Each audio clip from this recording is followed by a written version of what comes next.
When rapid speed down to 2500. Point wherever you reduce speed to 180.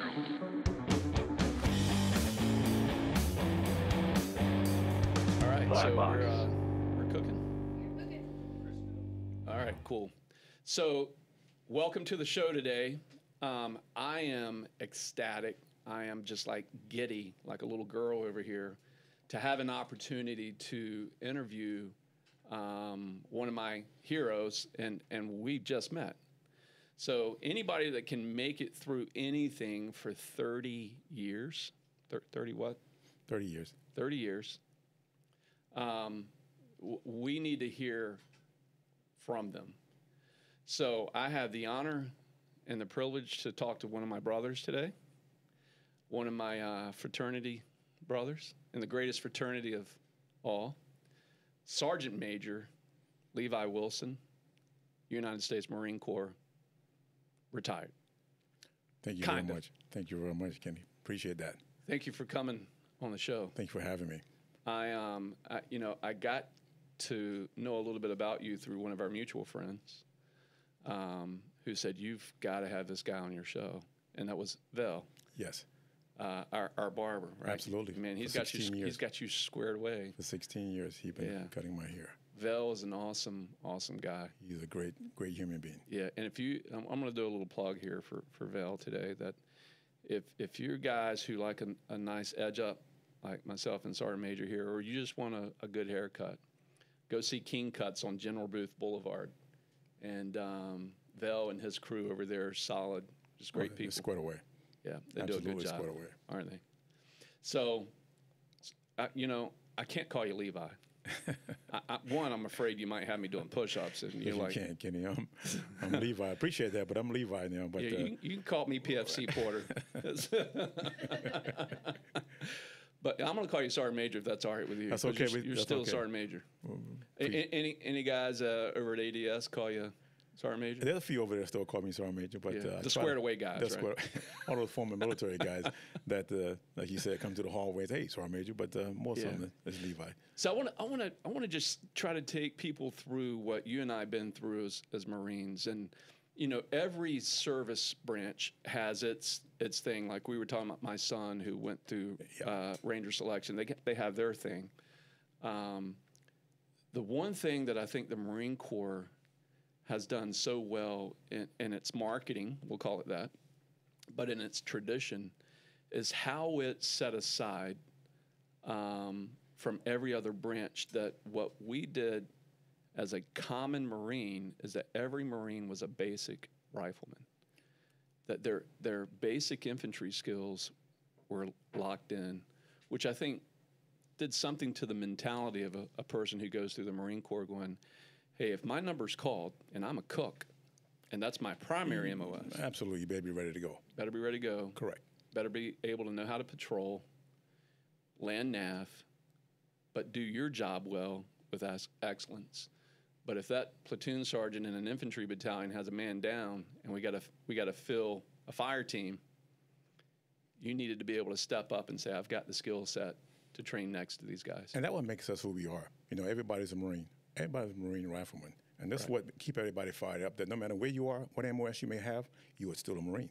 You get out there and do what anybody else can do on the line. Like you said, we need someone to fulfill this gap on the line, that particular cook or whatever MOS that may be. Motor T guide. Motor T guys can step up and make it happen. That's right. Absolutely. So one of the things we like to do, Sergeant Major, in our early podcasts is we like to share with the community how important that those who have served and who are currently serving, we always like to do a little toast. Absolutely. I like that. So would you partake in a little toast with me today? Absolutely. In saluting our Marines, our dark green Marines, our light green Marines is the world that we came from. Absolutely. We're going to talk about the past and the present. And we don't get enough of that. We don't get. I think it's gotten better over the years where people recognizing the military folks and what we do for this country. And I think a lot of folks really do appreciate it. I've seen it have changed over the years. From the time I came in 1972 until now, it have changed tremendously. People said, I was at the airport the other day, a young kid sitting there in his uniform, and a young man walked up and said, thank you for your service. I'm seeing much more of that. And so it is. That's awesome. It's very well. Yeah. Very well. So let's do a little toast here to our to obviously the greatest fraternity in the Oh, my world, goodness. United States Marine Corps, but also our other sister branches. Absolutely, absolutely. To the core. To the core, Semper Fi. Semper Fi to you, my Cheers. friend. Cheers. Yes, sir. That's pretty That'll cool. get us going there. That's for the core. Yes, For sir. all those Marines that are watching, that we do it for those guys. Now, if you want to, we can keep having a little blue label here, but I know you got appointments to do today, and I've got to drive to Nashville, Tennessee, 10 hours today. So I'm taking my dog and going to drop him off at a trainer. I've got a Dutch Malinois that I got from a retired SEAL Okay. who breeds these dogs, and we're going to take him for a month and see if the trainer can square him away, send him to boot camp. I like that. So we'll see how he comes back. Good training. Talking about boot camp. So 1972, I went through boot camp in 1990. 1972, and you went to Paris Island. Paris Island. Absolutely. You're not a Hollywood Marine. So No, Paris Island. Those who don't understand what we're talking about here, Paris Island is in South Carolina.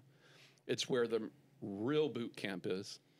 And then there's another, if you're west of the Mississippi, you would go to Camp Pendleton, California, Absolutely. right? Absolutely. So the real Marines, and we like to jab at our brothers on We the do. West Coast. We do. But they're all Marines. Yes, we are.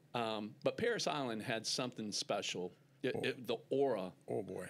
around Paris Island. boy. So can you take me through, by the way, what battalion were you in? 3rd Battalion, H Company. Oh, man, you were 3rd Battalion Marine. Yes, I was. I was 1st Battalion, 1056 Delta Company. Wow. Wow. Now, keep in mind, I'm from 2 hours north of Paris Island. When I got there in 1972, Kenny, I thought I was on another country. I said, what in the world is this thing? Because those guys. Did you do the same? Did you go in a bus Yes, at night? a bus. I got there on the Yellow Prince, and I said, what are they getting ready to do to me here? Because Yeah. that's all in my face. I said, whoa. And they were saying words never heard before. Being a country boy out of South Carolina, I was saying, what in the world are they going to do to me? And what did I join? And why did I join? Yeah. So that's for the beginning of 13 So the weeks. beginning was immediate, like, did I make a mistake? Oh, my, yes, it was. Yeah. Yes, it was. And that's another story. But as I moved forward, I looked around me, and there was 80 other recruits doing the same thing and getting screamed at. Okay, I can do this. Yeah. As I watched those drill instructors in action, it was something to see. Can you remember back to the first 2 weeks, what most people in our military would call forming platoon? I remember that very well. Yeah, I do too. I remember. Will you share with our audience a little bit about what that's like? I mean, first of all, they got to get your attention. You're coming out of the civilian world. The job of a drill instructor is to get you orientated really quickly, and they don't have a whole lot of time. Yeah. Okay? So they're in your face. You got 30 seconds to get in the head. There's no more restroom anymore. It's called the head. And you get in there, my friend, you make it happen. And don't you go in there and try to do number 2. You better do number 1 and get the hell out of there, right? Because you don't got that much time, which I didn't know. Yeah. You learn very, very quickly that you better be on your game, because they will throw you out of there. Right. In your face every second of the day, from 05 in the morning till 2100 at night. They're in your face. So just so we can talk about the phases of life that Levi went through as a Marine to become a Marine. So from those yellow footprints, fast forward a few years, and we'll come back to boot camp, but you actually went back to the drill field. Absolutely, to be a drill instructor. To be a drill instructor. And Kenny, would you believe I went back to 3rd Battalion. Did you really? And that same squad bit that I, as a drill instructor, I had a flashback there. Oh, I bet. Yes, I did, as a drill instructor. So how many years you stay on the drill field? 2 years. That is intense. That's intense. It was intense. It was very, very, probably one of the best duties I had. Had a chance to train Marines, make young men out of Marines. Yeah. That was awesome, I thought. Yeah, yeah. You know, we got 3 drill instructors training 80 recruits. You know, you start out with 80 of them, and you probably graduate about 50 or 53, the best that we have to offer for this great country. Yeah. It was amazing. Well, salute to you, sir. I think you did a great job. I can just Oh, my goodness. see it in you. So did you go through the iterations of the heavy Absolutely. to the senior drill instructor? Yes, I was. Do you remember that word heavy, right? Oh. That's for the Sergeant Glimpf was my heavy. He was a South Carolina boy. Okay. And this dude was fair, right? And so you step back and you reflect on this. So after 13 weeks of hell, and it was kind of like hell on earth for me. I mean, I did pretty well in boot camp, and I held my own. But I can tell you, the first 2 weeks of forming, I was thinking about how the hell am I going to get off this island? You know, I'm looking out there at the swamp. You know, 1st Battalion, when they moved us there and we finally got to our barracks, I'm right on the swamp. And then we start hearing these horror stories that we found out later just weren't true, but how many Marines had drowned in the swamp trying to leave and how many alligators ate them. They tell us if you try running away, yeah, it's only one way in and one way out, they told us. And there's a lot of alligators. You'll be eaten by the alligators. I said, okay. Well, first of all, I'm not going anywhere. I'm going to make this thing happen. I'm going to make it happen. So, you know, it's funny. My first night in boot camp when I went from forming platoon to actually showing up the senior drill instructor and Sergeant Glimpf, and Gunnery Sergeant Sack. I don't know if you ever remember that name of the guy. He stayed in the Marine Corps for a long time. I mean, they were great, impressionable men. I respect them today. I hated them then. Sure. But I respect what they did for me today. But I remember when Sergeant Glimpf was on duty the first night, you know, these drill instructors have to stay in the barracks with the Marines. Absolutely. 2 goes home and 1 stay behind, right? That's right. Yes. That's right. And that rotation happens for 13 weeks. Absolutely. And these guys are right there. Drill instructors in the Marine Corps train with their Marines. Absolutely. With their recruits. Absolutely. Whatever they do, we do. Right. Yes. And you're a recruit, by the way, for 13 weeks. You're not a Marine until you put that Eagle Globe and Anchor on. You are a recruit. That's right. Yes. You're not a private until you graduate. Right. Remember 2nd Battalion for a while, they would call their Marines, they would call their recruits privates. It slips sometime once in a while. while. Do they still do that? Once in a while it slips out, but they're the recruit. They're not private until you graduate. That's right. Yes. You don't wear the Eagle Globe and Anchor until Absolutely. you Come here, made recruit. It. That's right. That's correct. All right, so you were a senior drill instructor, but take me back to, do you have any stories you can share with our audience about the first 13 weeks of your Marine Corps career? Being a recruit or being a DI? Being a recruit first. Oh, my stories. I did. Someone sent me, I don't know, with my grandmother's sister sent me some cookies in the mail, and that was the wrong thing to do. Uh-oh. And she says, who has these things being delivered? He made me get in the middle of the squad bay. I thought I was going to share with everybody else. No, I had to eat every bit myself, and I never did that again. And while probably everybody else was doing a little dance. Yes, this guy just got some cookies, so you guys mountain climb in the back while he eat all his cookies up there in the middle of the squad bay. Grandma, thank you, Grandma. Absolutely, right? Absolutely. And the other great story I had was the gas chamber, Kenny. Oh, that yes. was as a kid. I'm a fast talker. You get the gas chamber, you got to take off that gas mask. You got to say your Social Security number before you put it back on again. And I couldn't get my Social Security number out. And the recruit and that doggone DI is right there in my face. He said, "Don't put it on yet. I did not hear you, recruit. Do not put it back on yet." And that gas chamber, snot coming out of my ear, my nose, my eyes. I said, "Oh my God, I'm going to die." Yeah. But yes, he finally got my Social Security number out. He's like, "Get your dumb butt out of here. Get out of here." I said, "Oh boy. Oh boy." Oh, that is so funny. Yes. So the gas chamber for every Marine is like that's a defining moment. It's like one of those things you hear about it, and it's a rite of passage. You're not sure what's going to happen. That is. But to get it, one of the things it taught me is these guys are trying to show me that you can have confidence in your equipment. Oh my goodness. And there was nothing better than putting that gas mask back on, clearing it, and going, oh.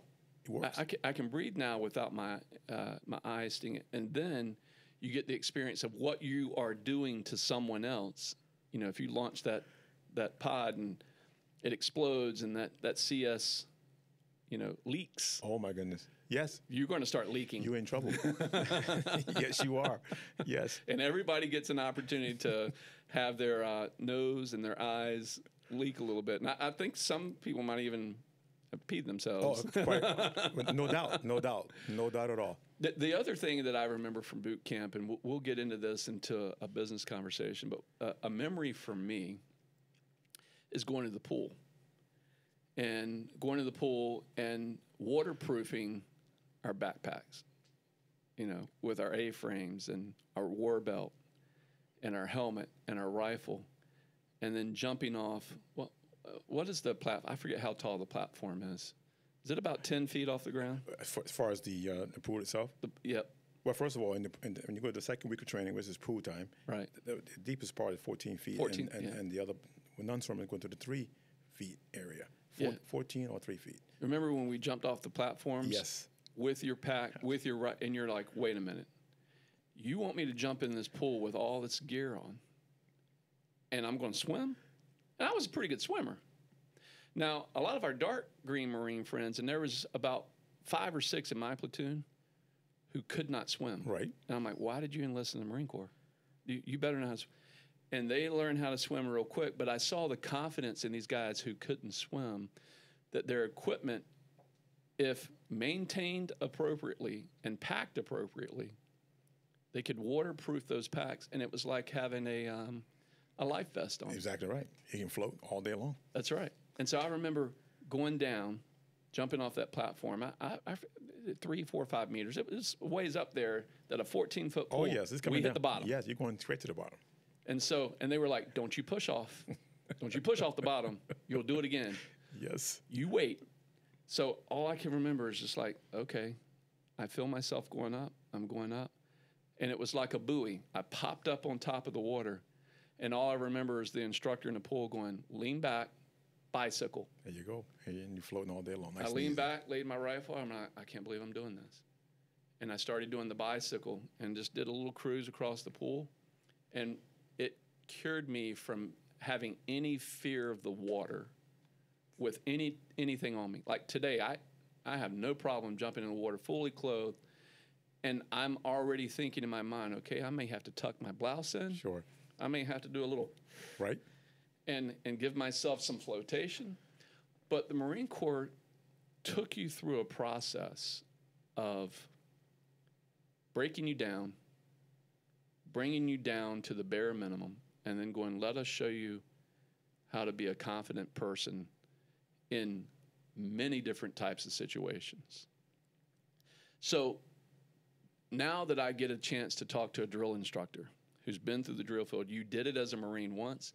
And by the way, folks, when you go to the drill field and you now have to instruct recruits, in order to graduate from drill instructor school, you have to go through 13 weeks of training again, right?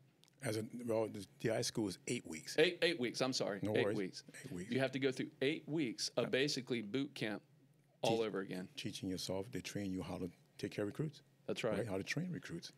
Absolutely. And so you're put right back in that position again. Absolutely. 8 weeks of great training. Great training. Yes. Of all the schools you went to, Oh boy, which one would you say was the most challenging mentally and physically? Boy, the DI school was great. Going through SOI, going through some. As I grew up in the Marine Corps, becoming to different staff NCO. Staff NCO school, yeah. Absolutely. Those was very grueling. Camp Geiger? Camp Geiger, Camp Lejeune. Camp Lejeune. Yeah, up in Quantico, Virginia. That's right. Very grueling. You have to know your stuff. In order to get out of that school, you got to perform. You got to execute. Right. And to me, it was amazing. I would say Staff NCO school for the Marine Corps is very similar to Army's Ranger School. Would you say it's a similar? Staff NCO. You got the Staff NCO Academy, right? Yeah. And you go to gun. You got the first sergeant school, mass sergeant. But the Ranger School is pretty tough. It is. Yes. Yes, it is. Ranger School was pretty tough. So all of the branches have some really, really tough schools, but when you think about the basics, there's none more grueling than Marine Corps boot camp. 13 weeks of Marine Corps boot camp does not. The rest of the service, they will say, how you guys did it. How did you do it? 13 weeks, we have not let up since 1775. We have done this for... And graduate as many as we do. Oh, my goodness. So I remember you saying in your class you had probably 80 recruits? Normally 80 recruits back in the day when I was going as a DI, 81 to 83. We had about 80 recruits, and we graduated from 50 to 53. Right. Yes. Right. Which is a high number. It's a great... Considering how many people want to quit day one. Absolutely, right? Yeah. Doing the phase, doing the initial phase, everybody want to quit. Everybody wants to quit. Absolutely, and then you got every phase, you got to get somebody going at some point going to go, and you have to figure that out. So being a drill instructor, you have to do all this. Who's going to leave? Who's going to stay? Right. You make that decision. Which recruit's going to make it out there in the Marine Corps? You may be doing half-ass now, but we want you to be that person that I know that you're going to make it out. I remember, Sergeant Major, going through forming platoon, we had a Detroit cop show up. And this guy, remember Dolph Lundgren, the movie star. Yes. He looked like Dolph Lundgren. He was squared away. He was fit. He was a tough-looking dude. But his internal, his gray matter was soft. And what we found out is that after 2 weeks of forming, he showed up day one. And he was an older recruit. Okay. He showed up to the platoon. And Gunnery Sergeant Sack took over. And they were PTing the hell out of us. You know, just like when you get in the squad bay, we were pushing towels across the squad bay, moving the racks to one side to the other, cleaning up our squad bay for ourselves. And then our junk on the bunk, and then everybody's gear getting tossed into the middle of the squad bay and figuring it out. We went through hours of that. And this guy sat down in the middle of the floor and said, I'm not doing this anymore. I'm done. Grown man, you know, older than the rest of us. And I'm like, dude, you are not quitting on us. You're like Dolph Lundgren. You're this stud. Why are you quitting? And what I figured out, it's not the size of the man physically. It's the size of the man internally, the intestinal fortitude. Intestinal fortitude.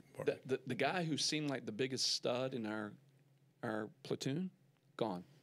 Didn't make it. Didn't graduate. Went home with a shaved head. See it every day. Absolutely. The pugil stick, same thing. Pugil stick fights. The biggest guy you think gonna take this. I've seen the smallest guy took him down. Yeah. My guy, he was about 4'9", and this guy was he's an animal. He would knock you out. The biggest guy in the platoon will knock him out. So it's not your size. Yeah. The intestinal fortitude that you have, which Marines that we do. That's what we do. Yeah. We make it happen. I had PFC Hevel. Now he got meritoriously promoted in boot camp. He was our guide. And this guy, he went to FAST with me, the FAST company. Really? Okay. But he was probably 5'2", 5'3", but squared away, hard as nails. But his size and physical appearance, you know, wasn't much to look at. But man, his heart, and that's what the drill instructor saw. They were like, "That's the kid's going to lead us." We saw that heart. Yeah, and he did. He just went for it, man, and just he got meritoriously promoted in boot camp because of his efforts. I mean, just putting it out there. Energy and effort, right? Yeah. Makes it happen every time. You get awesome. that great result every time. Yeah. So, you know, we're geeking out on our early days in the Marine Corps here, which is fun for us. But when you take that resolve of a Marine and you fast forward 30 years and you get out, when you leave that world of knowns to a world of unknowns, what did that feel like your first year of retirement? What was, you know, it's like I told the stories about you're on a train going 120 miles per hour, and the time for retirement, you jump off that train. You jump off, just jump off, and you roll. Yeah. And that train just keep going. You say, wow. Because as you all know, you know, we are, as a Marine Corps, been around since 1775. Yes, sir. We leave, next guy take over, and you move on. I understood that. For me, I was saying, wow. I said, wow. Went to the house, I sat in the bed. I took my uniform off. I took it off boot first, left boot, right boot. I took it off very slowly because it's my last time taking it off. I'll never forget that day. Yeah. Blouse. I said, wow. I reflected quite a bit. Yeah. It went by so fast, and here I am, a civilian now. What am I going to do? And what year did you retire? 1972. I'm sorry. No, I mean, yeah, I came in 72, 2002. I'm sorry. 2002, 30 years later. Yes, quick 30. Quick 30. Wow. Yeah. Now, 2002, what's interesting about that period of time, I got out in 99. I was a 10-year guy. But you got out right after 9/11. Was there any period where you deployed with your Marines?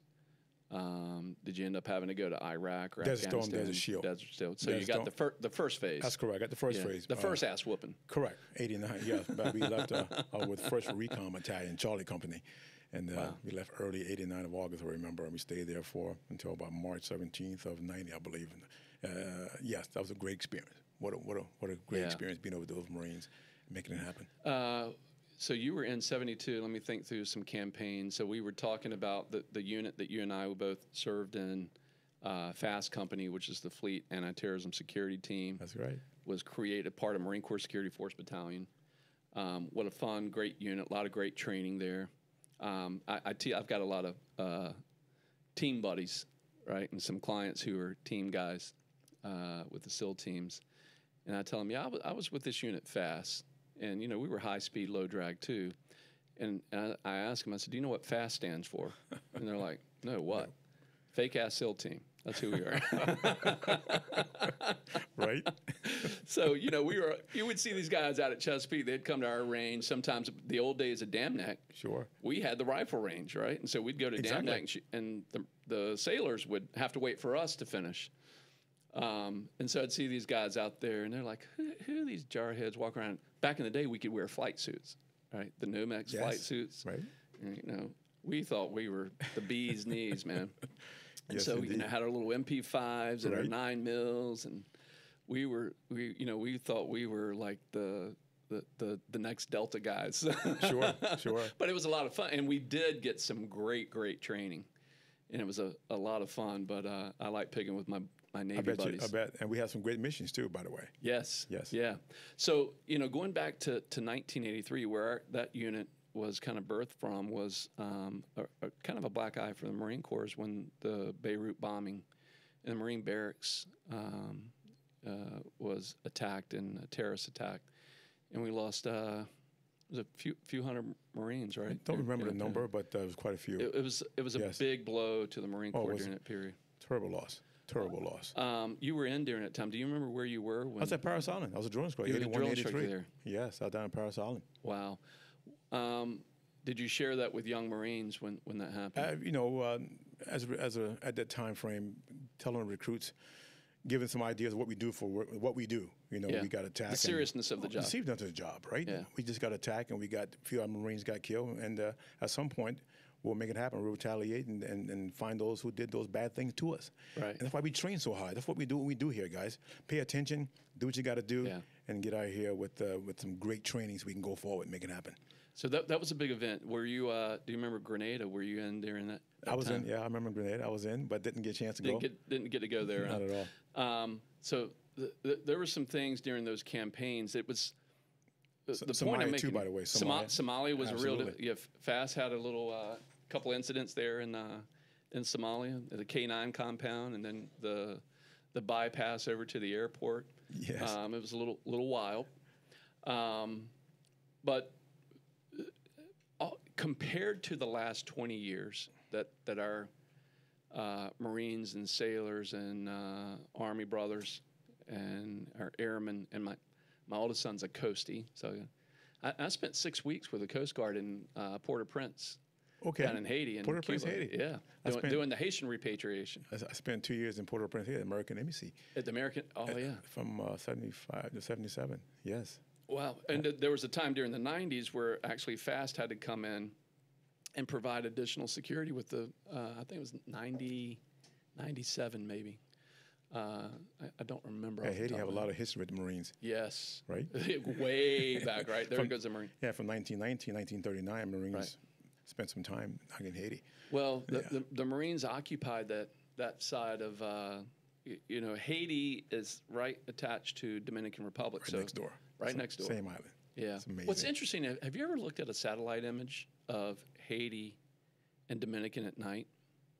When you see them at night, Dominican is, it's lit, there's energy, you can see it, and Haiti looks like, you're like, does that exist? There's only a couple little areas of light. Well, I had a chance to spend 18 months in Haiti and the other 18 months in Santo Domingo. So I spent... You got to see both worlds. What a different world, like you said. It's different. This is as different as you and I are. It's amazing, same island, but different country. Let's talk about that a little bit. So Marines, we obviously come from, and I'm going to brag on us a little, we come from a different cut of stone. There's something over the time. In 30 years, I've got 10 years of, you got 30 years of being, like I see it in you now. Like if someone sees you on the street, they don't even need to see the lapel pin to know that there is something different about Levi. He carries himself differently. Now, our brothers and sisters who serve in other branches, they go, that dude was a Marine. And pick them out. Pick them out on the street 90% of the time, where guys who spend any time in the Marine Corps is just something in their swagger. Something's different.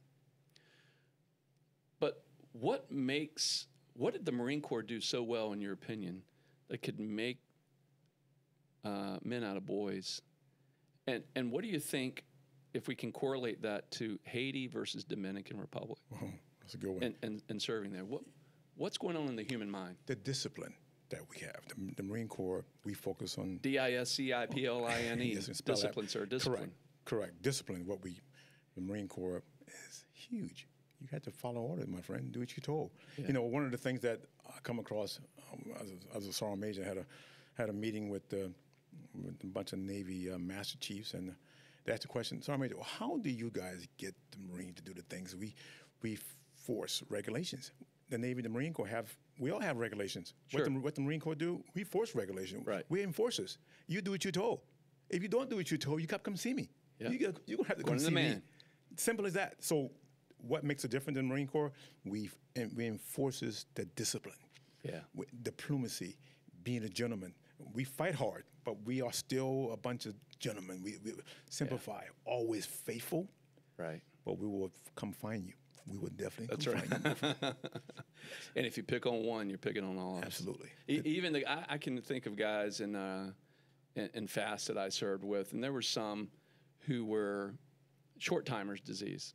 And, you know, they'd kind of let themselves go, and they'd lost the Marine spirit a little bit. And I would say they were over at MB28, the old Marine Barracks gym, handing out basketballs and towels because the fire's gone, right? And they're short timers. They're ready to get out. But if we were out in town hanging out together and somebody was messing with a short timer, yes, it was like, oh, no. You mess with him. And I've met former Marines that had that same type of fire in their body. Right. Someone, I don't care, 2 years, 3 years, you served, they still get that fire in them by being a former Marine. You know, yes, that's what we come from. We come from a place where we are very well respect each other. Yeah. We respect who we are. I was coming down the road a couple of years ago, coming from the airport, late flight, 01 in the morning, and there was a flash, a Marine Corps sticker, a guy flicking his tire. I saw the sticker, just a flash. I turned around, came back, a young PFC going over security force regiment, getting checked in. We had a flat tire. He looked at me and said, who in the hell is this guy? Stop helping me with my tire. Hey, you a Marine? Hey, I'm here to give you a hand. Shine the lights on this, shine the light on him, help him fix his tire. Simplify it, keep moving. That's right. That's what we do. That's awesome. As soon as I met you this morning, I saw your eyes, I saw the fire. I said, this guy, yes, former Marine, we just connected. There's just a like connection, that. right? Yes. So take me back to 1972. You know, obviously you're a dark green Marine, I'm a light green Marine, and Jordan even did some things that I didn't know you could do in camera. Like I am glimmering shiny, and you're like power absorbing light. And so I bring that to this point of, you know, today we hear a lot about social injustice. The Marine Corps has dealt with things in society for 200 plus years now in a way that it doesn't show up the same way.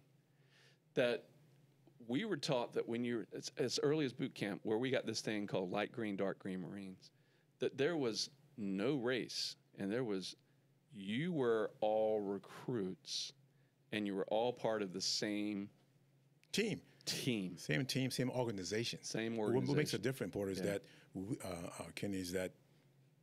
Yeah, you can call me Porter. You were about PFC Porter. Yeah. Right. 1972 was some trying times, by the way. Right. Early on, 72, I came in and I said, whoa, okay. There were some times. There's a lot of things going on in the Marine Corps we had to get fixed. Yeah. We didn't have So you ran into racism. You ran into prejudice. Early on. Yeah. Not like. But it's different. Not like you telling me now. It was like folks coming in the Marine Corps that didn't know what the Corps was all about. A lot of drug, a lot of marijuana going on. We had no testing, not to 1981 time frame, and General Wilson came aboard, as I remember. We started doing urinalysis tests, right? Started throwing people out. Those guys that coming in shrinking. That started shrinking real quickly. But as far as it was a trying time for the Marine Corps in the early 70s. You know, Camp Lejeune was a tough place to be. Yeah. You had to keep your head on the swivel, but as a Marine Corps, as a team, it's amazing. In formation, doing business, fighting, training, tight. We had to. Yeah. Because when you go in that battlefield, there's no such thing as black and white in that battlefield. That's right. Because somebody will get hurt. And so as I grew up in the Marine Corps, I saw the change. I saw how we came together even more closer when we began to weed those bad guys out. Yeah. The marijuana guys, the drug guys in the early 70s. But to me, you couldn't find a better fighting force as the United States Marine Corps. You know, one of the things I see in the Marine Corps and my experience that I had, and I've seen this even with my sons, both being a coastie and being a soldier now, is that the culture of what you grow up in the Marine Corps and what they've grown up in, you find that you get to a place with 80 other men, as an example, and they're from all different walks of life. Some are poor, some are... My son's got a young Mexican guy right now he's serving with whose family is uber wealthy. And he's in the Army because he wanted to give back. He wanted to experience. And what he told my son is, I just wanted to experience how the rest of the world lives. He says, but more importantly, he goes, we were a Mexican who actually gained our citizenship. And his family owns a candy company in San Diego. Wow. But they took the American spirit. They took the opportunity that Americans are given, and they went for it. And they made some tough sacrifices. And this young man was like, and no one believed him until they started doing a research on him. They're like, oh, what are you doing here? You don't have to. He was like, I want to serve. And so there's a DNA, there's an attribute in some people that when you get a lot of those together, you then stop looking at a person's shade, and you go, oh, it's just culture. Oh my goodness. You know, a North Carolinian to a South Carolinian. You know, we can Clemson against the Tar Heels, right? I mean, those rivalries, Duke against UNC. But then you go, oh, well, they're in the ACC and they're cheering each other on. Absolutely. You know, I'm not a big Clemson fan, but when Clemson's playing Alabama, all of a sudden I'm a Clemson fan. And I know there's some Roll Tide over there behind the... Yeah. Absolutely. You mentioned when the recruits come to a boot camp, Paris Island, they come from all walks of life. That's a so true statement. You got guys who come in there and don't know how to flush a commode. You got folks who have never seen that before. Yeah. So you get to train those guys for 13 weeks. And what's so rewarding is at the end of 13 weeks at graduation when a mom and dad walk up and they walk by their sons or daughter and don't recognize them. Yeah. The difference that we made in 13 weeks. Yeah. They're saying yes, ma'am, no, ma'am. The grandmamas, he's never saying yes, ma'am in his whole world, his whole life. He's telling me yes, ma'am, and no, ma'am now. It's beautiful. Oh, my goodness. So cool. And it's so rewarding, right, to see that. Can you give me any stories back to when you were a senior drill instructor and you see a young private walk across that parade deck, gets his Eagle Globe and anchors, and goes out into the fleet? And can you remember any of those young Marines that you saw later? And Marine Corps is small. Oh, boy. And you see them later, and like, what welds up inside of you when you see that young... You know, Kenny, what a great question. Just 2 weeks ago, we had Warrior East. You know, ADS puts on 2 great shows a year, Warrior West out in California and Warrior East here at the Convention Center, which we just had, I think the week of the 26th and 27th of August. And had about 2,000 of our customers showed up, had about 500 and something manufacturers. But anyway, I'm walking the show. Yeah. This young gentleman walked up and said, sir, I know you. I said, oh, boy. He said, I'm Ortiz Elliott. I was one of your recruits back in 1983. He said, I've been seeing you, but I didn't recognize you until now. Sir, you probably don't remember, but there were 5 of us. There was 5 of us in your platoon, all Puerto Ricans. And you used to call us up on the quarterdeck and speak Spanish to us. Tell us what we have to do, how to get through this 13 weeks. And, sir, I never forget that. He just retired from the police department here in Virginia Beach as a captain. No kidding. Oh, my goodness. I had to walk away. That's so awesome. Just talked to him again a couple of days ago. Sometime we'll sit down and have lunch with him and tell the story. He went to boot camp. He said, I'll never forget that. You got me through boot camp. You were in our face, but I understood when you speak Spanish to us. And you asked me how I spoke Spanish because being a former Marine on embassy duty, you know, San Domingo, right? Yeah. I had to go to school to teach to speak Spanish. And so I had a little bit of that. Comes to your gate with a little bit of Spanish. A little bit. Well, that's going away now. I probably don't remember a whole lot of it. But this young kid, Elliot Ortiz, approached me a couple of weeks ago and said, you're my drill instructor. I said, shout out to Mr. Ortiz there, Semper Fi. He's a hard charger. And that's awesome. Yes, indeed. So, you know, you got to that day of 2002, taking the left boot off, taking the right boot off, and you're putting away 30 years of your life, and you put on that civilian uniform, and now you're working for a great company, and I have I've had a couple of run-ins with your founder, a guy named Luke Hilliers, great human being. Great human being, right? Done some great things. Oh, smart guy, right? Yeah, super. Yeah, very, very smart. He could have been a Marine. Yes, he would have been probably in the infantry guy. He couldn't carry probably the M16 or the M60. It's a little too big for him. He's a little short guy. He was a tough wrestler, I think, though. He's in high school, a hell of a right? wrestler. Yeah, So him and his right. brother both was a great wrestler. I always give him a hard time with me. So he was the founder of ADS, and what's a lot of people don't know stood for Atlantic Dive Supply, and That's now correct. has turned into one of the largest prime vendors, Absolutely. serving our nation's finest. Absolutely. Not only the military, but also our police, our fire, Federal government. federal government. Yeah, The federal government, Department of Defense. done an amazing job. It's a great story. We have grown. We have done a tremendous job. Yeah. What do you do for ADS? So, back in the day, I got there in 2003. and, Wow. right? So you only took a little nap, huh? There's only about 9 of us, right? And here's what I found: that what a great company. I got there and we said to ourselves how we can move this vehicle forward, and at the foundation level where we made it happen. We served those. Early guy. Yeah. Bring us your mission, we'll do the rest. And that's what we did. And Kenny, what got us to where we are today was legendary customer service. Legendary. The folks, the people that we hire, don't know where they come from, but we all get along, we gel, and we serve those people who go out there and Make it happen. protect our country. Yeah. And anything from weaponry, anything from medical, we do it all. We do it all. And on top of that, we have a vehicle, what you mentioned the Prime Vendor Program. It's now called the Tailored Logistical Support Program, the easy button for the young military folks across the board to acquisition their requirements at a more efficiently. More time. efficiently. Yes, we kind of streamlined procurement for the entire DoD. So you bring that up. I can remember going back to the days of needing some equipment and going to S4 and always having an arm wrestle to get great equipment. That has changed. I mean, I'm complaining about it, in the 1990s. You were in 1970s, where we were borrowing equipment from the Army, right? Well, 72, we went through 9 different boots. I mean, everything we got came from the Army. And what a change over the years. Right. What the Marine Corps stepped it up. Big time. And basically because 9/11 happened, right? Yeah. And we really stepped it up, being in above board now with all of Right. our equipment and gear. We are there with the rest of the crew now. Yeah. Absolutely. It has changed significantly.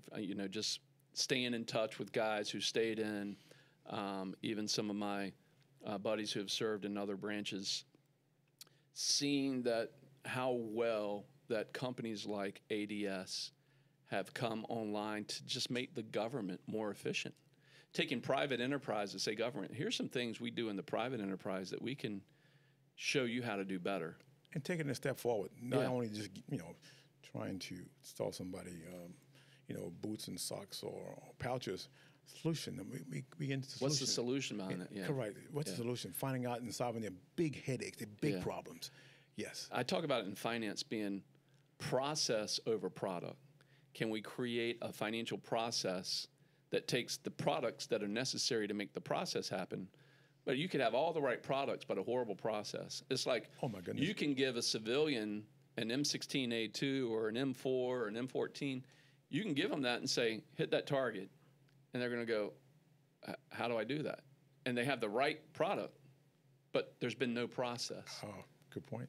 So that's one thing I can take from the Marine Corps is that, I told you this off camera earlier, is that I remember a gunnery Sergeant Hall, and he's passed. Semper Fi, God rest his soul. But one of the things I took from him that was a quote that I've never forgotten, I share it with people all the time, I've shared it with my team, is that he said, Porter, just be smart enough to listen and dumb enough to do it, and you'll make a great Marine. And that has stuck with me over the years. It's just, all he was saying is lean forward into it, trust the process. Trust the process, and when you do that, if you're dumb enough to trust the process, which is really, he was saying, if you're smart enough. Sure. But the way Marines like to say it to you correct. sometimes Right. is, you know, Right. tear you down, build you up. Absolutely. And just do what you're told. Yeah. Right? Do what Pretty you're told. simple. Pretty simple. Someone says, was it tough being a Marine? Well, in some aspect, it was being tough being a Marine. But you had to stay on top of your game every day. Yeah. Every single day. And if you do what you're told and stay out of trouble, make things happen. We Marines, we are we're alphas, right? We alpha males, a bunch of alpha males, females that get out there and just we make it happen. Someone said, how do you guys do that? How do you guys always on your game? How do you always, winning battles and the tenacity that we have? It starts from boot camp. It starts from right on those yellow footprints. Yes, indeed. It starts from there. Yeah. We put it in your mindset that we cannot lose. Yeah. We will not lose. We will not lose. If you don't mind, it don't matter. Absolutely. Mine don't matter. Absolutely. So we go to 2002. You go to ADS in 2003, which means you're still there. So you're working on 18 years now. 18 years now. I went to Blackwater for a year. I got in 2002, I think it was March, and I went to Blackwater. They called me up and came over there and teach those guys, once again, teaching. We had folks coming down and getting trained on how to get in the building, cleaning building, teaching people how to pull a bullet down range. Right. Teaching folks on how to take people out. Yeah. So that was fun, and I did that for a whole year, and then my neighbor told me about ADS. And, being an infantry guy. Use your brain versus your brawn now, right? That's correct, right? You mentioned to me about ADS and being a sales organization. I said, well, I don't do sales. I'm a Marine. I put around. I was a drill instructor, not a recruiter. Right? I put round down range, but he prevailed, and he got me over here. And 18 years later, it's been phenomenal. What a great place to be. What a great place to work. All because of the great people over there and the great leadership that caused us to be where we are today. That's awesome. Yeah, and I'll say again, legendary. Being legendary gets us places that we can never thought we'll be today. So let's throw a little bit back. We've gone to 2021 and you got 18 good years there with ADS. Let's jump back over there to 1972 or maybe even 71, and tell us a little bit about your life before the Marine Corps. And let's give a little tribute out to your grandmother. You were sharing me stories about her. Yes. I grew up in a little small town, Swamp Fox, South Carolina. And I know on the previous video it said St. Stephen's, but I'm 4 or 5 miles from that little town. And grew up. So the largest town that someone could maybe... Charleston, South Carolina. Charleston. 50 miles away. 50 miles. Nice little hike. It's a nice little hike. Little hump. Yes, indeed. But, I grew up in a rural area. My grandmother, my mom passed when I was, never met my mom, passed when I was 2. My sister was born, and she passed when my sister was born. So right after that. But my grandmother took us under her arms. And, Kenny, during that time, I didn't know. I found out a lot now. I know I can tell you a lot more what was going on then. Than what you could know now. But she was teaching us a lot, right? I was looking around and saying, whoa, okay. Outside there's no running water. Inside, everything is outside. The bathroom back then was outside. An outhouse, or you? Outhouse, absolutely outhouse. So I grew up in Durham, North Carolina, but out in the country, and I can relate to that because my father was a Baptist minister, and I call him a tent maker. He did upholstery on the side to help fill the need financially. But the house that we lived in, we had this big white farmhouse, and there was only one bathroom inside, and that was my mom and sister used that. And then the farmhouse had an outhouse, and it was a cool out. They had 2 toilets side by side. And all I remember is that's where we got to go in the mornings. Correct. Well, guess what? We had nothing. Everybody went outside. Everybody. There was no. No. Wow. Everybody went outside. Okay. You win that one. Yes, everybody went outside. And my what a hard worker. Picking cotton, sharecropper. Absolutely, right? Picking cotton every day and tobacco. And me as a young boy would go down there and stay at the end of the row and watch her and help her drag her bag over and get it weighed in. And she picks 300 pounds a day, and she get paid, and we come home and 300 pounds of cotton a day. That was huge for you to do that. She was one of the ladies who does that. Very few people can do that, right? That is amazing. So as a young kid, I got to get home before the light goes out. To my sister, I want to just go back to that for a minute. Yeah. I, if a person's ever been driving down the road south, you can see some of the cotton that grows on stalks. You know, if you're going down Interstate 95 and you go through South Carolina and Georgia, you'll see some of these cotton farms. But this little ball of cotton that has all these little spurs and pricklies in it that has to be weeded out. But that little piece of cotton, if you hold it in your hand, might be an ounce or two. And your grandmother would pick and process 300 pounds a day for the whole entire day. For the day, yeah, she starts in the morning time. That is getting it. I'm just. Yes, indeed, and you don't get that much. blows my mind. I don't remember what you get per pound, but it wasn't much. I remember because as a sharecropper, you're getting a little piece of that, yeah, but it's minuscule. And just three of us in the house, and no lights, and it was. We had to pay attention. She told us if we don't have much, so we have to do this, we had to do that, and we didn't have running water. We got the water pump was maybe 1,500 yards away from the house. When it rains, right? When it rains, I know that's oh boy, it's raining. It hit the tin in the house. I knew that the next word was going to be. My grandmother says, "Ron, you got to get outside and put those foot tubs under the capture the water." Capture the water. So I said, "Oh boy," because I was the only dude and I had to get that thing, get heavy ass buckets, and I hate when it rains. So when it rains now, it reminds me back in the day of my grandmother washing clothes. That's one time she can wash. Man. Yes. So my grandmother. So for me you, I got to think that for you, when you got to Paris Island, you were like, man, I just upgraded to the Hilton here. But it taught me.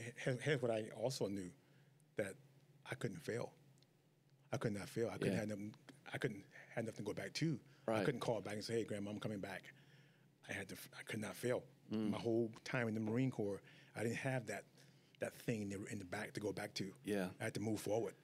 Yeah, when there's no plan B, when you've burnt the boat at the beach. My grandmother got me started on how to be that person. I didn't know what she was doing. Become that leader. Listen, right? Mannerism. Yeah. Be humble. And they'll get you places nothing else would. Yeah. Just get in there and do your best. Yeah.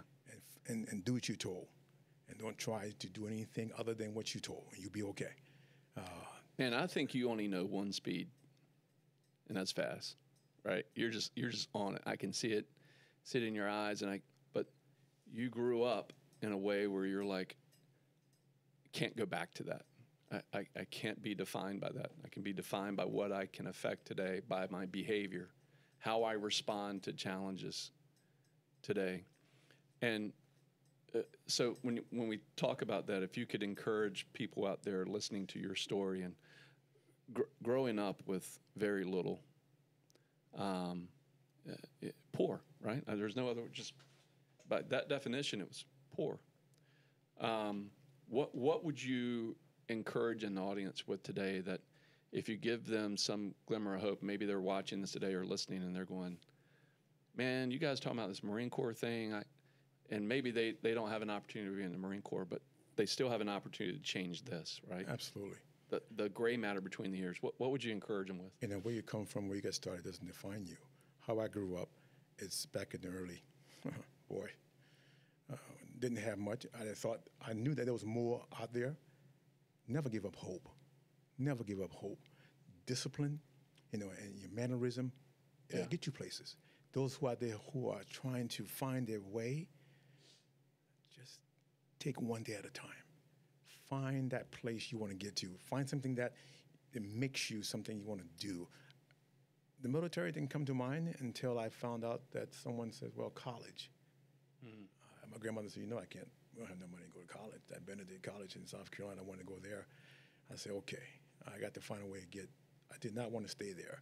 There's nothing there, first of all. I knew there was a plant called Georgia Pacific there. I said, don't want to do that. So the guiding counselor said, well, the military is taking folk for 2 years. 2 years, and you can get out and you can go to school. I said, really? I said, the next time the recruiter comes in, can you let me know? I'll never forget her. I'm a snipe. And so I got a call. And the recruiter, Dr. Anderson, took the test. And I never forget, took me down to, he said, first of all, I can't find your house, like I told you. And meet me at the post office, you pass. And he took me down to the MEP station and got a physical. Yeah. And during that time, Kenny, doctors, we didn't have my grandmother. You didn't have a medical record. Me and my sister got a cold. Me and my sister get a cold. Whatever. She's a smart lady. Baking soda without toothpaste. She said kerosene lamp, kerosene lamp. They're on the that give us light. Me and my sister get a call. I know this is going to be crazy, but she'll get a teaspoonful of sugar, and she'll make 2 drops on top of that sugar of kerosene, and give us when we got a real coughing. Man, take that doggone thing. I haven't coughed since. So yes. Yeah, my grandma was a dip snuff, right? Okay. Railroad Mills, they built powder, and she didn't have a tooth in her head at 83 years old. Beautiful lady, right? But no teeth, she was still beautiful. But everything that ailed you could be cured with Railroad Mills. So I was always outside working, playing around the farm, and inevitably I'd get stung or get in some hornets or get in some wasp and get stung. And she would spit that and put it on that sting. And sure enough, I don't know what was inside the tobacco, but it would pull that pain immediately. It would pull she'd say, I'm going to pull the poison out. And, if you got a little cut on you, she'd want to put some tobacco juice on it. It's just some grandma spit. But some of those old wives' tales, some of those old treatments, actually, we're looking at them today going, they actually work. Yeah. There's some truth behind it. I used to brush my teeth with baking soda. That's what my Aunt Julie would go to the gum tree. We were out, and she'd pull a little branch off, and she'd say, hey, chew on this, and rub it around your teeth. It's like brushing your teeth. And she had a full set of teeth to the day that she passed from, probably using that little gum tree. I now think about what she was going through. Yeah. At the time, I wasn't thinking what she was going through. We got 2 kids. All of a sudden, you got 2 kids to raise. And raised her first 2. Now she's raising the grandbabies. Yes. She had to now find a way to get us through. Yeah. And all she had to do was, she had no job. She was a sharecropper picking cotton and tobacco all day. And we had to go fish in the afternoon to get our food when we don't. Yeah. We can go to the store. She had some okra patch out back. She had some squash out back. We had to do that. And my mind goes to her quite a bit on what was going through her mind. But she gave us that leadership. She gave me something to get started with. Yeah. And that was hard work. Yeah. Hard work. And the way you carry yourself. You mentioned earlier. Your grandmother gave you an advantage when you got to the Marine Corps. So that's beautiful that you've got some family characteristics. She should have been a Marine. She's probably a Marine. She's an honorary Marine. We're going to give her the honor of being an honorary Marine. Absolutely. Your grandmother's still with us today? No, she passed back in 1992. 1992. She passed. So she got to see 20 years of your Marine Corps experience. She said, "Come on, absolutely. Did she come to your graduation? No, she couldn't. No, she couldn't make it. We had no transportation. Nobody. No transportation. No one came. You have to know, Kenny. Boy. That's beautiful.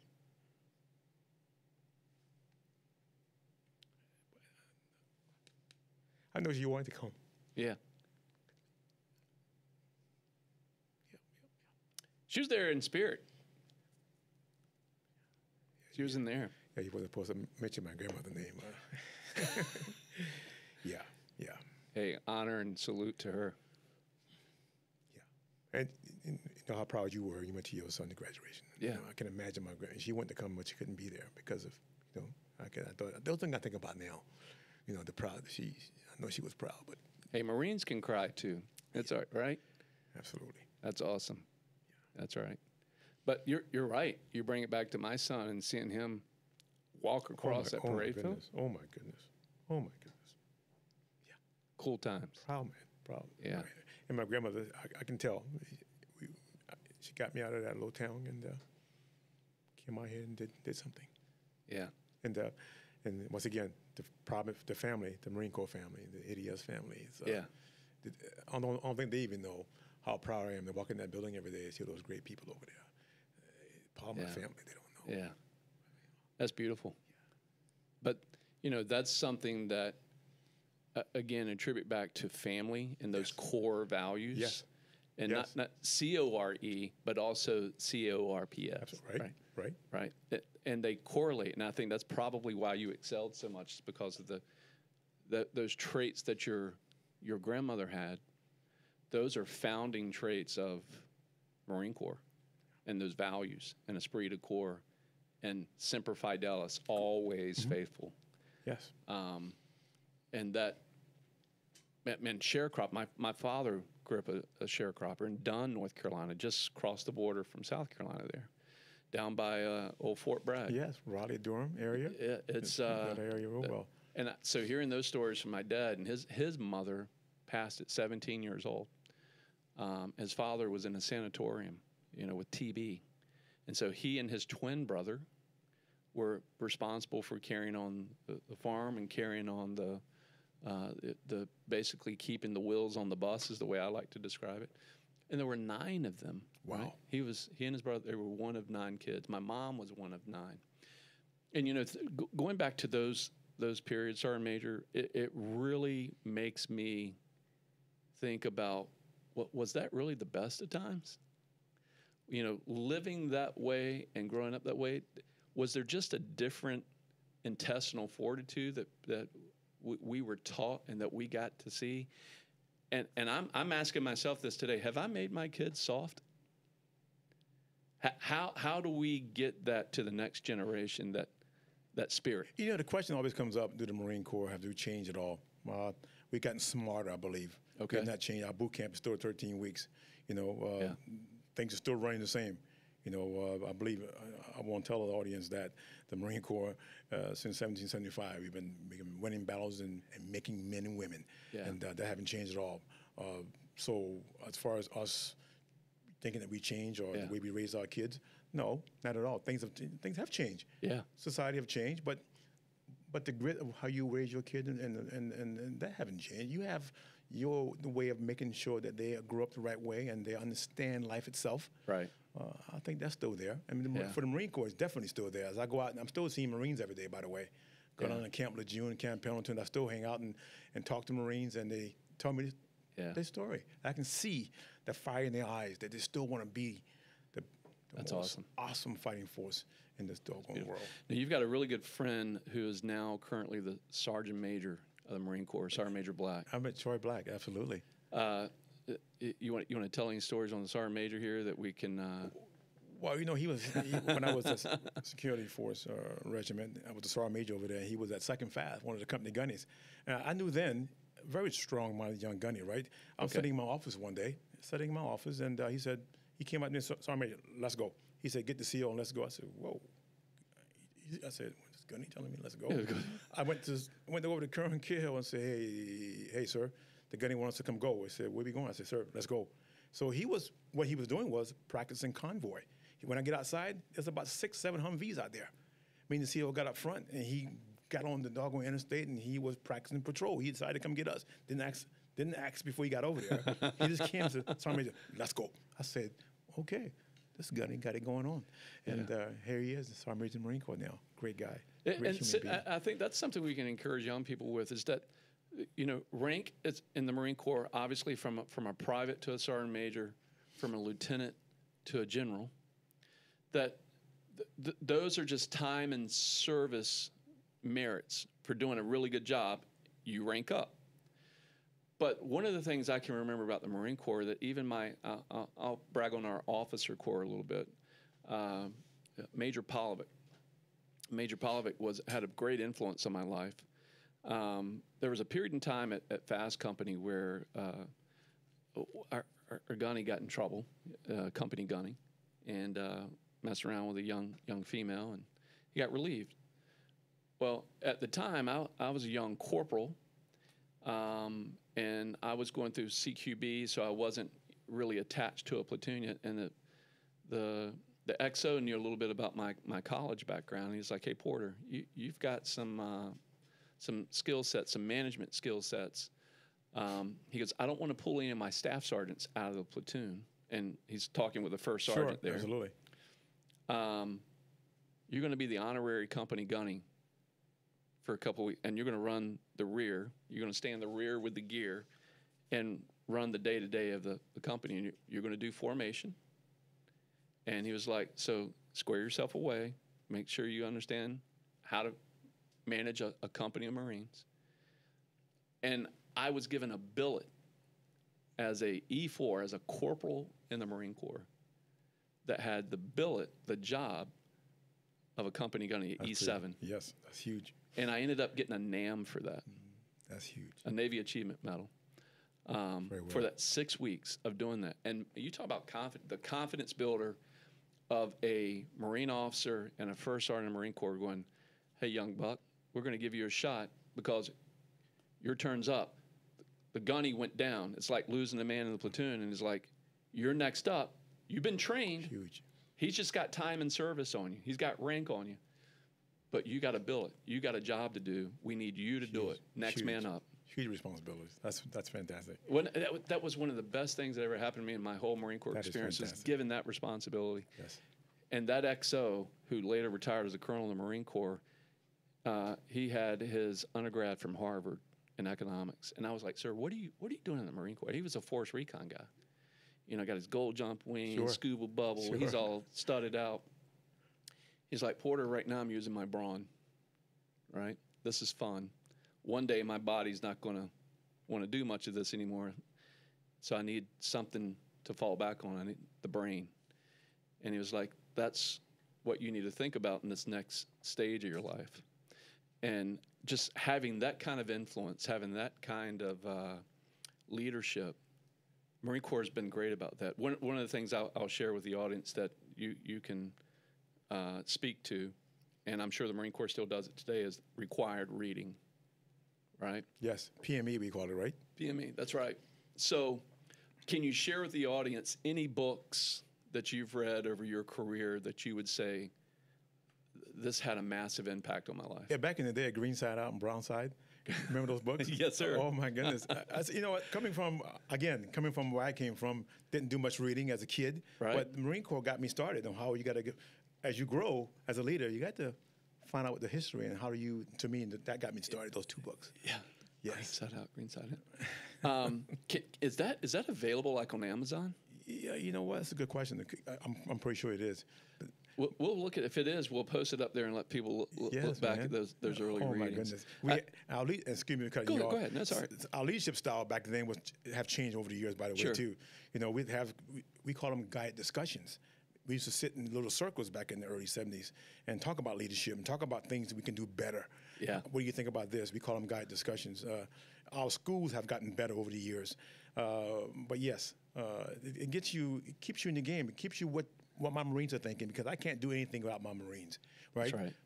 The Marines are what make things happen. That's right. No matter what rank, when you were a young Marine, your Marine took care of you. That's right. As Sergeant Major, they took care of me. I couldn't do, me and the CEO, I could not do anything without Marines. And Yeah. it was hard. Leadership to me is paramount. Yeah. It's essential to have that leadership up front, because they're young kids, they need direction. Yeah. Because you're dealing with, when I was in, I think the average age of a Marine was 19 years old. So you're putting young men, their frontal lobe hasn't even fully developed yet. And you're putting them potentially on the front lines of battles, asking them to charge a hill. And if you don't have that mindset squared away, if you don't have that discipline that grandma taught. And going back to Parasano, right? Yes, sir. Starts from there. Yeah. I can easily come up to the Marine and say, they'll tell you, Marine, is that correct? No, so okay, square that away real quick. Right. They know right from wrong. That's right. All they want you to do is sometimes remind them. Yeah. Yes. Yeah. That's awesome. So when you take that today, remind me again that early reading, the name of the book again. Green Side and Brown Side. Yeah. Green Side and Brown Side. Yeah. We need to look that up and see if we can Yes, find it, absolutely. and we'll post that. Yes. Anything you're reading today currently that you would share? You know, some of the things I do, I am, we called the word back in the day, current event kind of guy. Okay. You know, when you get in the promotion board, there's a lot of current events. So I watch a lot of media news, and I'm a sports guy. I'm a media guy. So online, I just go read. Yeah. Not particularly grab a book, but I read. I keep up what's happening across the country. I know what's happening across the world. So sports. So that's a great correlation there. Sure. In the sports world, who's like your team, your guy? I'm a football guy. Okay. You know, in high school, I played all the sports, but yes, the Washington football team is my The Washington football team. Absolutely. And so, what do you think about that? As far as the name, We changed the name. We went from Redskins to the Washington football team, and Who knows? What do you think they're going to name it now? Well, you know what? That's a good question. We still thinking. I'm watching to find out. I saw some. They had a couple names on the media. The Red Tails I saw, and they saw something else. About 3 different names that they're trying to choose from. Yeah. What they're gonna come up with, I don't have a clue. But they've been my team for over 40 years. So the skins go down, and again, I have no disrespect for our Indian friends and but have we gotten soft? Well, remember I told you things have changed. Society, you got to help me with this. Yeah, society have changed. You know, there are some folks that say that's not the right thing to do anymore, and they put a little pressure on the ownership and said, look, we got to make that move, make that change. The American people or the folks saying that those names cannot no longer be there. Yeah. Yeah. So, I mean, what do you see in the Marine Corps that will change? So, will we see females in a infantry unit, in an infantry battalion in the future, in your opinion? Yes, it's coming. We talked about that already. I think let's talk about, I think the SEALs. Did they get somebody into their organization? It was the Rangers. Going through buds. It was the Rangers that got somebody in. They got somebody in. The Marine Corps, we got somebody. I need to go back and take a look at that. Yeah, they're actually, I think there's either she graduated or she's currently in RASP right now with Ranger Assessment Selection. So yeah, once again, things are changing. And do we have females out there? Do we have females out there that can do that? Absolutely, we do. Yeah. I mean, I remember my time in the Corps. We got females that can do whatever I can do.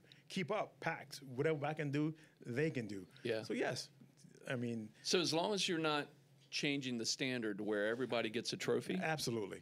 And I don't think they are. I'm comfortable with it. Same here. But if we go, here's a standard that we made 200 years of saying this is what you compete to. Correct. And then you go, well, so that everybody can feel loved, we lower the standard. And I'm being facetious and not using those words. But, sure. But the standards remain the same. I know as I talking to my colleagues that, no, the standards remain the same. You can get through this, you can become one. Sergeant Major Black, you hear the Sergeant Major here. Keep those standards the same. Absolutely. And I'm gonna pick on Sergeant Major for a few minutes because my son wanted to be a Marine. Okay. And I do respect this in the Marine Corps. All right. And what they did to my son. You know, I'm a proud Marine. My son's like, Dad, I see that fire, that grit in you. I want to go be a Marine. But he made some choices in his life that the Marine Corps said they don't align with our core values. He had a tattoo that happened to be a little low on his wrist. And so there's a guideline that the Marine Corps has now for, the sleeves, right? The tats. And it disqualified him. He couldn't get any waivers. And I was like, maybe I should have known you there in that time and known Sergeant Major Black. Maybe we could have got him. Right. But we couldn't get anybody to give him a shot because of that one. And I mean, I'm talking about it. It was like down here at his wrist. And so he's like, yeah, Marine Corps don't. So he went to a Navy contract. They took too long to process him. He wanted to go to BUDS. And then the Army says, well, we'll take you and we'll give you a nice bonus. And he was like, oh, and I can go be 11 Bravo? And they were like, yeah, well, actually, we'll give you this option 40 contract. You can go be a high-speed soldier. And so they won. And I'm sitting there going, man, how did the Army beat the Marine Corps? How did we let this happen? And how did this standard was different as far as tattoos concerned, right? There was a different standard. There's a different standard, right? The current standard, this is 2 years ago now. Okay. But they had that standard. But then to me, it appears like the Marine Corps, and I went after them a little bit on the Instagram. I went after my brothers and just said, with respect. Sure. Here's why I stand on this. You've changed your policies in areas for culture. But in another culture, like the tattoo that stood out on his arm, that was family. Like, I've got to tell you here, this is about my family. It means a lot to me. The tattoo he had here was culture. It was about his family. But the Marine Corps is like, oh, no, that doesn't look right. Was it below the elbow? Below the elbow. Yep. And so I get it, and I have a respect for that. But then I go, are you talking to me, Corps, with a forked tongue? And that's what I would want to challenge Sergeant Major Black with today is, let's look at some of these policies where they got young men like my son who would have made a great Marine. Great Marine, yeah. And they lost him to the Army. Now, one man's loss, another man's gain. In the great scheme of things, of being a great American, still good, right? Sure, absolutely. And I know the Sergeant Major would agree with that. But this fraternity thing, I was like, man, that would have been awesome for my son to be a Marine. Goodness. Oh my goodness. And I would implore the Marine Corps to go back and look at some of these policies, procedures, and standards, and hope that the Marine Corps stays true to its traditions and values and not sow-cow to culture, to go, here's our standard. If you can meet our standard, you can wear the Eagle, Globe, and Anchor. And it doesn't matter whether culture likes it, whether you're woke or you're asleep or you're canceled or you're cancel culture or critical race theory. Sure. Here's our standard, right, wrong, or indifferent. Here's the standard. And the standard does not change with culture. The standard stands alone on its core values.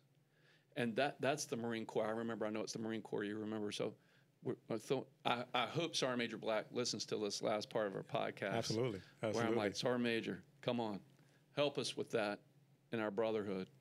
And I'd love to hear his feedback on that and how little things like tattoos. Now, I get it. If there's a tattoo that demeans a race or demeans a culture, you got to do something about that. Sure. And I don't care if you're in the Marine Corps or you're in the Army. Army should deal with that too. So I'm sorry, I'm on a soapbox on that. No, that's okay. But you have a standard at ADS. You have a standard for yourself. We have a culture. We have a culture over there. That's right. That's right. Absolutely. And that's all I'm asking the Marine Corps for is, hey, keep that standard high. Yes. And the quality of people that are going to come out 30 years from now are going to look a lot like you. And yourself too, my friend. Yes, Absolutely. sir. Absolutely. Yes, sir. Hey, Sergeant Major, I want to be respectful of your time. I love that you've come in and you've shared with us today the spirit of the Marine Corps. We should have probably did this on November 10th. I know. Wow. Maybe, what if we could have you back, maybe Marine Corps birthday? November 10th, huh? And we'll talk about the tradition of the Marine Corps and that pride. Are you going to go to a ball? Absolutely. I'll go to a ball every year. I would find a ball to go to, to celebrate. Man. Absolutely. Always find a I ball. gave my nephew who became a Marine, I gave him my blues. Did you? When he joined in. Oh, so my goodness. He still got my blues. Said, Danny, you better have my blues still. But I gave them to him. He's got my build, good fit. He's a gunny in the Marine Corps right now. No way. Yes, sir. That's pretty good. Yeah. That is pretty cool. It's pretty. Yeah, he was 4 years old, and he told me, Uncle Kenny, I want to be a Marine like you one day. And I'm like, oh boy. And then he ended up being in Iraq and Fallujah, and I was like, oh my gosh. 03 as well. He is an Amtrak guy. Okay. Yeah, kind of the mechanized guy. Sure. AAVs. Okay. Yeah. Yes. But he came home safe. Good. Came home okay. There's Good. A few of his buddies didn't fare so well. Sure. So we lost some good Marines, but he's serving with pride and carrying the Porter tradition on. So that's pretty cool. Shout cool. out to. Where's you stationed at right now? He's over at Little Creek. Oh, Little Creek. He's yeah. here. Yeah, Okay. he's actually on the reserve side now. That's So, pretty cool. but he's still in it, still hitting it. Gunnery Sergeant Porter, That's pretty Danny cool. Porter. All right. So shout out to him. But thank you so much for spending time with me today. And I would love to have you back, and maybe one day we can talk. And if you can get Sergeant Major of the Marine Corps, Sergeant Major Black, when he comes down, grace us with his presence. I'll ask him. I'll definitely ask him when I see him. That would be so cool. Absolutely. And we can brag on the Marine Corps, and then I can put him on the hot seat. There you go. Talk about some of these culture wars we're going through now. Yes, indeed. That would be a lot of fun to hear. He might have me over here doing push-ups though, so I need to get ready for that. But I want to thank you as well, though, Kenny, to allow me to come over and tell my story. I want to tell everybody that we all have a story. Yeah. Not just Levi Wilson, but we all have a story, and being able to say those words and to tell people my story is tremendous. And I don't want to seem as though that I came from places that nobody else came from before. It is what it is.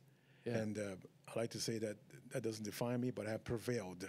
If you started out in a rough place or you are in a rough place, oh my goodness, energy and effort, reach out, call somebody, talk to someone. Yeah. And I promise you, your day will be better. That's right. I mean, that's the eternal hope is that, I take it back to some of our Marines from World War II and Korea. And that's where I'd love to get back and talk about Marine Corps history and some of challenges those men went through, and even in Vietnam, in the jungles of Vietnam. Korea. Oh my goodness. Yeah, I mean, the equipment. Can you imagine ADS back then, and the equipment issues that they had in Korea almost They froze. decimated. Right. The old Springfield, they froze. I mean, it was so cold they couldn't even pull the trigger. Hard. Those dudes were. I mean, you asked the question earlier: have we changed? Have we gotten softer? No, we have not. That what gets me fired up. Right. You know what I mean? Yeah. Yes. They prevailed anyway, but if we can make them efficient and effective warriors with better equipment, better training, we bring more people home.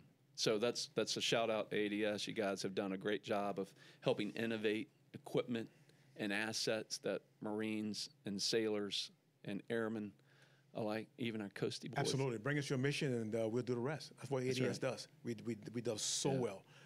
We let people know that we're very responsive. Yeah. We do what we say we're going to do, and we solve your issues. That's who we are, and we're here. That's to serve. beautiful. Well, I think ADS is successful because of you. So, Well, the people of ADS. Absolutely. yes, sir. The people Sergeant Major, thank you for your time today. Semper Fi, and this was a blast chatting with you. And we're going to circle back and do this again. I really would like to do something cool on Marine Corps birthday. Thank you.